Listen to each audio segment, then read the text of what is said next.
안녕하세요. 존경하는 어르신 여러분. 오늘 하루 평안하게 시작하셨는지요? 날씨가 제법 쌀쌀해졌는데 늘 건강 유의하시고 또 행복한득한 날들 보내시기를 진심으로 바랍니다. 오늘 어르신들의 귀한 시간을 잠시 빌려서요. 삶에 활력을 더하고 건강을 지키는 데 도움이 될 만한 그런 소중한 정보들을 함께 나눠보려고 합니다. 어렵거나 복잡한 이야기는 아니고요. 우리 생활 속에서 조금만 신경 쓰면 실천할 수 있는 그런 방법들을 골랐으니까요. 편안한 마음으로 들어주시면 좋겠습니다. 오늘은 특히 우리 어르신들의 건강관리에서 정말 중요한 혈당관리에 대해 좀 자세히 이야기 나누려고 해요. 네, 건강하고 활기찬 노후를 위해서 꼭 필요한 정보니까요. 지금부터 약 15분 정도만 저희 이야기에 귀 기울여 주시면 정말 큰 도움이 될 겁니다. 자, 그럼 함께 시작해 볼까요? 먼저 이 아침 식사가 왜 그렇게 중요한지부터 좀 짚어봐야 할 것 같아요. 밤새 비어있던 속을 채우는 첫 식사잖아요. 이게 단순히 배를 채우는 것 이상으로요. 그날 하루 전체의 혈당 흐름을 좌우하는 아주 중요한 출발점이라고 할 수 있겠죠. 네, 맞습니다. 특히 아침에 공복 혈당이 좀 높게 나오시거나 아니면 당뇨병으로 꾸준히 관리 중이신 어르신들께는 이 아침 식사를 어떻게 하시느냐가 정말 중요합니다. 이게 어떻게 보면 건강 관리의 성패를 가를 수도 있다고 할 정도니까요. 아, 그렇게까지 중요한가요? 네, 제대로 된 아침 식사는 혈당이 식후에 갑자기 팍 치솟는 거, 그걸 혈당 스파이크라고 부르는데 그걸 예방해주고요. 또 하루 종일 몸에 필요한 에너지를 꾸준하게 공급해주는 역할을 하죠. 그야말로 활기찬 하루를 여는 열쇠, 그런 셈이네요. 바로 그거죠. 그런데 참 안타깝게도 많은 분들이 아침 식사에서 자신도 모르게 혈당 관리에 좀 좋지 않은 습관을 가지고 계세요. 가장 흔한 실수가 아침을 그냥 거르시거나 아니면 커피 한 잔으로 간단하게 해결하시는 경우인데요.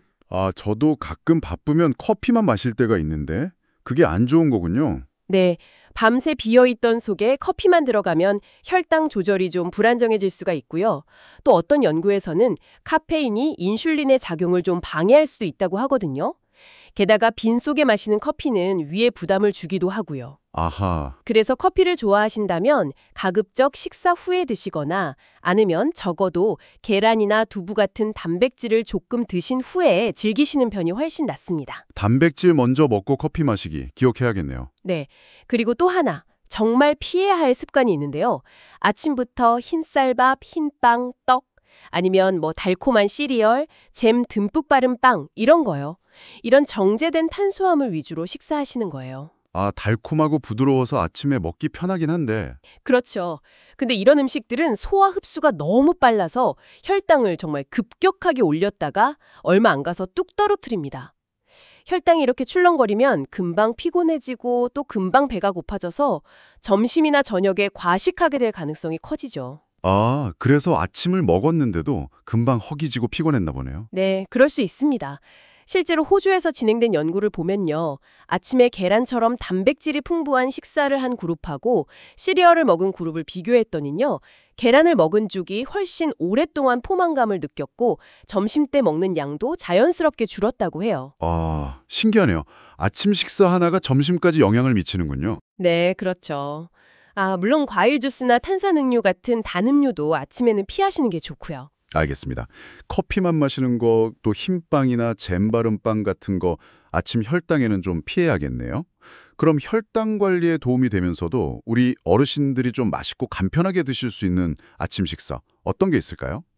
제가 기억하기 쉽게 한번 만들어 봤는데요. 바로 아침 식단이에요. 아침 식단이요? 네. 아침엔 침 한 번 헹구시고 식이섬유와 단백질 이 두 가지를 꼭 챙겨 드시라는 뜻입니다. 결국 식이섬유와 단백질이 풍부한 아침 식사가 핵심이라는 거죠. 아하, 그거 아주 좋은데요. 아침 식단, 식이섬유와 단백질. 그렇죠. 그럼 일단 단백질 하면 역시 계란을 빼놓을 수 없잖아요. 계란을 활용한 아이디어 몇 가지 좀 드려볼게요. 첫 번째는 냉장고에 있는 채소들 있잖아요. 시금치, 양파, 버섯 같은 거. 그런 걸 잘게 썰어놨고 계란 두어 개 풀어서 스크램블 에그를 만드는 거예요. 채소 듬뿍 넣은 계란 스크램블. 좋죠. 네. 여기에 툭밀빵 한 조각이나 요즘 아보카도 많이 드시던데 그거 반 개 정도 곁들이면 식이섬유랑 건강한 지방까지 챙길 수 있어서 아주 좋습니다. 두 번째는 토달볶이라고도 부르죠. 토마토 달걀볶음. 이거 정말 간단하면서도 맛있고 영양도 만점이잖아요. 맞아요. 그거 참 맛있죠. 네, 특히 토마토의 그 붉은 색소, 라이코펜 성분은 기름이랑 같이 요리하면 우리 몸에 흡수가 더 잘 된다고 하니까 올리브유 같은 좋은 기름에 살짝 볶아 드시면 더 좋고요. 세 번째 아이디어는 좀 부드러워서 드시기 편한 연두부 계란찜입니다. 아, 계란찜 좋네요. 네, 전자레인지로도 금방 만들 수 있어서 정말 간편해요. 계란하고 연두부가 만나니까 단백질은 풍부하고 식감은 푸딩처럼 부드러워서요. 입맛 없으실 때도 술술 넘어갈 거예요. 여기에 뭐 잘게 다진 브로콜리나 당근 같은 거 조금 넣으면 색깔도 예쁘고 영양도 더 좋아지고요. 네, 계란 정말 좋은 선택이죠. 그 외에도 그릭 요거트를 활용하시는 것도 아주 좋은 방법입니다. 아, 그릭 요거트요? 네, 그릭 요거트가 일반 요구르트보다 단백질 함량이 훨씬 높거든요. 그래서 한 컵 정도만 드셔도 꽤 든든함을 느끼실 수 있어요. 단 여기서 중요한 건 설탕이 첨가되지 않은 플레인 그릭 요거트를 고르셔야 한다는 점이에요. 아, 단맛 없는 거요? 네, 거기에 블루베리나 딸기 같은 베리류 과일 약간, 그리고 호두나 아몬드 같은 견과류 서너 알 정도 잘게 부숴 넣으면 맛과 영양, 포만감까지 접는 아주 훌륭한 아침 식사가 됩니다. 그릭 요거트에 든 유산균이 또 장 건강에 도움이 되는 건 덤이고요. 그릭 요거트에 과일이랑 견과류 조금 간단하고 좋네요. 네, 좀 더 든든하게 드시고 싶으시면 그릭 요거트 위에 이런 베리류나 견과류뿐만 아니라 뭐 미리 쪄둔 단호박 몇 조각이나 삶은 계란을 잘라 올려 드셔도 좋아요. 올리브 오일을 살짝 뿌려주면 건강한 지방 섭취에도 도움이 되고요. 전날 밤에 미리 재료를 준비해두면 바쁜 아침에도 금방 차려 드실 수 있죠. 아, 그것도 좋은 방법이네요. 그리고 또 우리 식탁에서 빼놓을 수 없는 게 두부 아니겠어요? 아, 두부 좋죠. 두부 역시 탄수화물은 적고 단백질은 풍부해서 혈당 관리에 아주 좋은 식품이죠. 두부를 으깨서 만드는 두부 스크램블은 어떠세요? 두부 스크램블이요? 네, 팬에 올리브유 살짝 두르고 으깬 두부를 볶다가 소금, 후추로 간만 하면 되는데요. 여기에 집에 있는 채소, 뭐 파프리카나 애호박, 버섯 같은 거 같이 넣고 볶으면 훨씬 더 다채로운 맛과 식감을 즐길 수 있습니다. 고기 대신 먹는 느낌도 나고요. 맞습니다. 두부 아주 훌륭하죠. 그리고 또 하나 추천해드리고 싶은 것은 통곡물이나 오트밀입니다. 아, 오트밀도 아침 식사로 많이들 드시죠? 네. 특히 오트밀은 식이섬유가 아직 풍부해서 소화 흡수가 천천히 되기 때문에 혈당을 급격하게 올리지 않아요. 그리고 오트밀에 들어있는 베타글루칸이라는 성분은 혈중 콜레스테롤 수치를 낮추는 데도 도움이 된다고 알려져 있고요. 오, 콜레스테롤에도 좋다니 일석이조네요. 그렇죠. 그런데 오트밀을 그냥 우유에 타 드시는 것보다 계란 오트밀죽처럼 끓여 드시면 더 든든하고 소화도 잘 됩니다. 다만 좀 가공이 많이 된 인스턴트 오트밀보다는 통귀리를 납작하게 누른 롤드 오트나 귀리를 잘게 자른 스틸컷 오트 이런 걸 사용하시는 것이 영양면에서는 더 좋습니다. 아, 종류가 좀 다르군요. 네. 냄비에 오트밀이랑 물 또는 육수를 넣고 끓이다가요. 잘게 썬 채소, 뭐 애호박이나 당근 같은 거 넣고 마지막에 계란 하나 톡 풀어 넣으면 영양 만점의 고소한 죽이 완성됩니다. 오트밀죽 그것도 맛있겠는데요. 네. 아, 물론 평소 식사하실 때도 흰쌀밥 대신 현미, 보리, 귀리 이런 거 섞은 잡곡밥을 드시는 것이 혈당 관리에 훨씬 유리하다는 점 이것도 꼭 기억해 주세요. 이야, 정말 다양한 방법들이 있네요. 아침 식사만 조금 신경 써도 혈당 관리에 큰 도움이 될 것 같습니다. 아, 그리고 혹시 바쁘신 분들을 위해 미리 준비해둘 수 있는 것도 있을까요? 아, 네.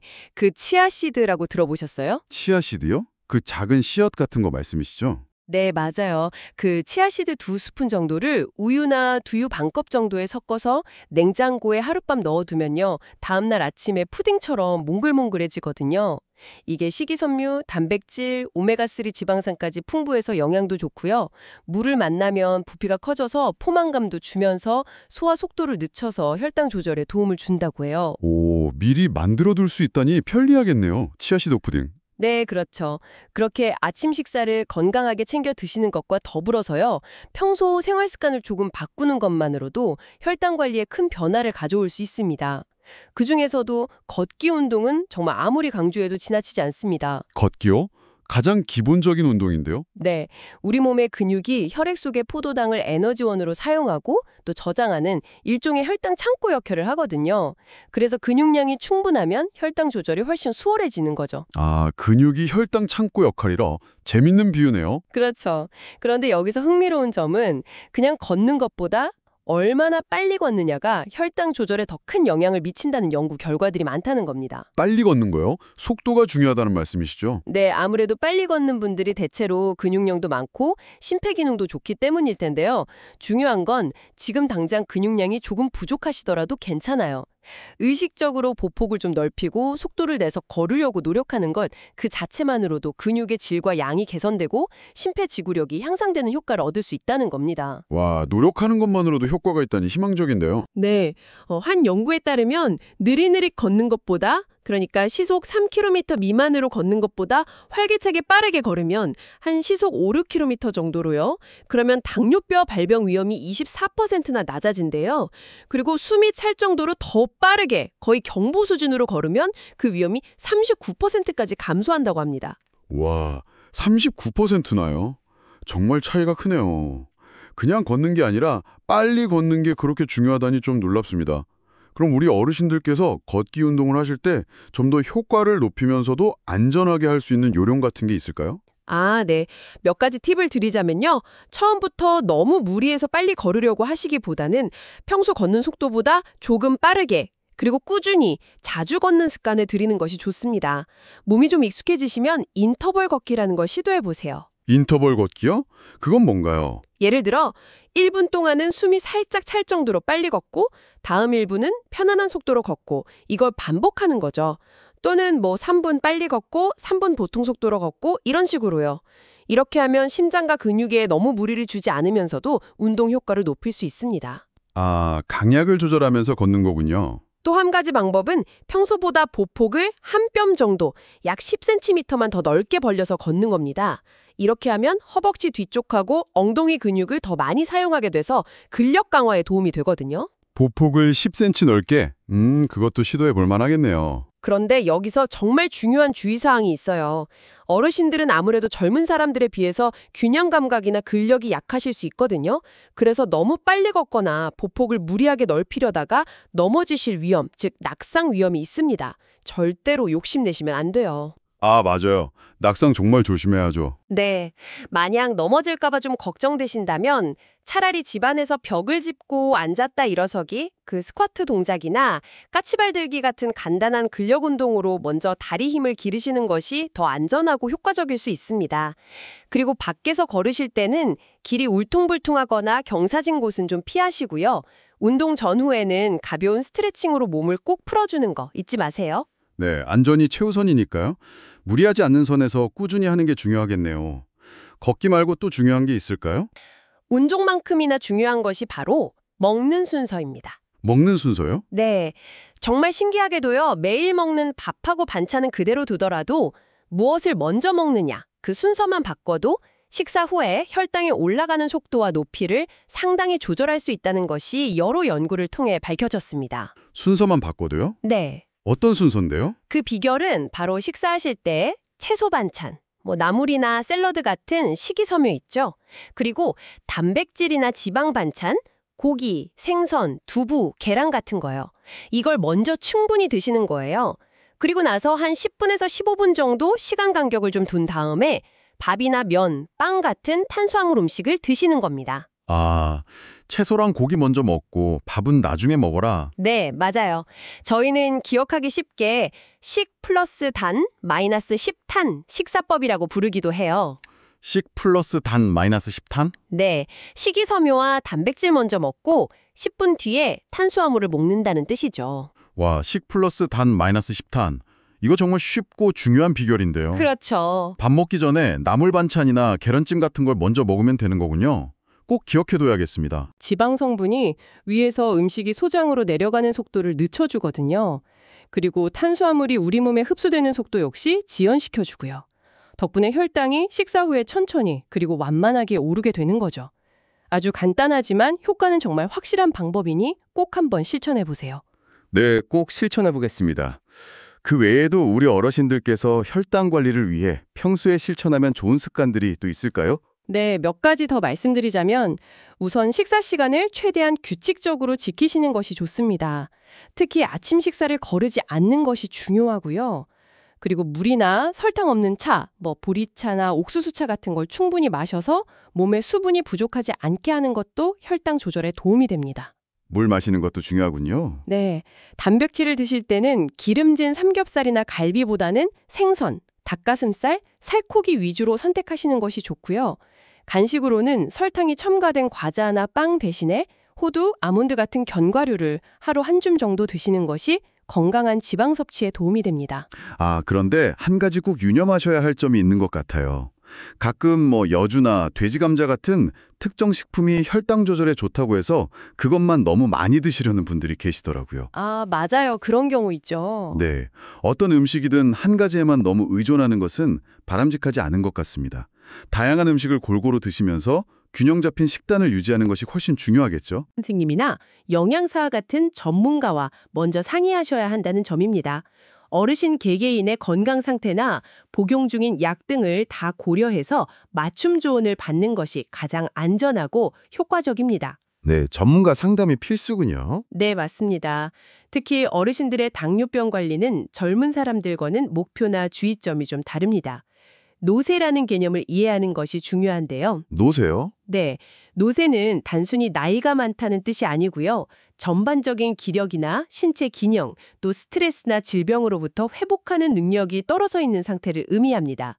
같은 연세라도 어떤 분은 아주 건강하신 반면 어떤 분은 여러 만성질환을 앓고 계시거나 거동이 불편하실 수 있잖아요. 그렇죠. 사람마다 다르죠. 네, 이렇게 어르신의 전반적인 건강 상태, 예를 들어 건강하신 편인지, 복합적인 질환을 동반하고 계신지, 아니면 매우 복합적인 문제를 안고 계신지 등에 따라서 혈당 관리 목표를 각기 다르게 설정해야 합니다. 어르신 당뇨 관리에서 무엇보다 가장 신경 써야 할 부분 중 하나가 바로 저혈당 예방입니다. 아, 고혈당만큼 저혈당도 위험하군요. 훨씬 더 위험할 수 있습니다. 젊은 사람들은 혈당이 떨어지면 식은땀이 나거나 손이 떨리는 등의 증상을 비교적 빨리 느끼는데요. 어르신들은 이런 저혈당 증상이 뚜렷하지 않거나 아예 못 느끼시는 경우도 많습니다. 그러다 갑자기 의식을 잃거나 낙상으로 이어질 수 있어서 매우 위험하죠. 따라서 너무 엄격하게 혈당을 조절하기보다는 저혈당 위험을 최소화하면서 고혈당으로 인한 불편함, 예를 들어 심한 갈증이나 잦은 소변 같은 걸 줄이고요. 당뇨 합병증 발생을 예방하거나 늦추면서 가능한 한 오랫동안 다른 사람의 도움 없이 독립적인 생활을 유지하실 수 있도록 돕는 것이 관리의 핵심 목표가 됩니다. 아, 목표 자체가 다르군요. 무조건 낮추는 게 능사가 아니네요. 그렇죠. 그래서 전반적인 건강 상태가 좋지 않거나 노쇠하신 어르신의 경우에는 저혈당 위험을 줄이기 위해서 젊은 당뇨 환자들보다 혈당 조절 목표치를 조금 높게 잡는 것이 일반적입니다. 예를 들어 지난 2, 3개월간의 평균 혈당 수치를 보여주는 당화혈색소 목표치를 7.0% 미만이 아니라 8.0% 또는 8.5% 정도로 조절하는 시기죠. 아, 조금 여유 있게 잡는 거군요. 네. 또한 혹시라도 기억력이 예전 같지 않거나 인지 기능이 저하된 어르신의 경우에는 약 복용법이나 인슐린 주사 방법 등을 최대한 단순하게 만들어서 혼동 없이 잘 따라오실 수 있도록 돕는 것이 중요합니다. 마지막으로 꼭 기억하셔야 할 것은 많은 어르신들이 당뇨병 외에도 고혈압, 심장병, 관절염, 우울증, 또 눈이나 귀의 문제, 넘어질 위험, 소변 문제 등등 다양한 건강 문제를 함께 가지고 계시다는 점입니다. 이런 다른 질환들을 함께 잘 관리하는 것이 당뇨 관리 못지않게 중요하고요. 여러 병원에서 처방받아 드시는 약들이 너무 많거나 서로 안 좋은 영향을 주지는 않는지 정기적으로 의사 선생님과 상의해서 점검하고 정리하는 과정이 반드시 필요합니다. 네, 정말 고려해야 할 점들이 많네요. 오늘 저희가 혈당 관리에 대해 나눈 이야기들 어떠셨나요? 아침 식사를 조금만 건강하게 바꿔보고, 걷는 속도를 조금 높여보고, 또 밥 먹는 순서를 지키는 이런 작은 노력들이 모여서요. 어르신들의 혈당을 안정시키고 더 건강하고 활기찬 노후를 보내는데 정말 큰 힘이 될 수 있다는 점을 꼭 기억해 주시면 좋겠습니다. 네, 맞습니다. 혈당 관리라는 것이 때로는 너무 어렵고 힘들게만 느껴질 수도 있지만요. 오늘 저희가 함께 나눈 이야기들처럼 생활 속에서 조금만 관심을 기울이면 충분히 조절하고 건강한 삶을 즐기실 수 있습니다. 절대 희망을 잃지 마시고 오늘부터라도 작은 것 하나씩 꾸준히 실천해 나가시길 응원합니다. 어쩌면 오늘 저녁 식사부터 채소 반찬 먼저 드시는 걸 시작해 보시는 건 어떨까요? 아주 작은 변화가 내일의 건강을 만듭니다. 저희는 늘 어르신들의 건강과 행복을 진심으로 응원하면서요. 다음에도 어르신들께 꼭 필요한 유익한 건강 정보로 다시 찾아뵙겠습니다. 혹시 오늘 저희가 전해드린 정보가 어르신들의 건강관리에 조금이나마 도움이 되셨고 앞으로도 이런 유익한 정보들을 계속 받아보고 싶으시다면 부담 갖지는 마시고요. 괜찮으시다면 구독과 좋아요를 살짝 눌러주시면 저희에게는 정말 큰 격려와 힘이 될 것 같습니다. 늘 건강하시고 평안하십시오. 다음에 또 뵙겠습니다. 안녕히 계십시오.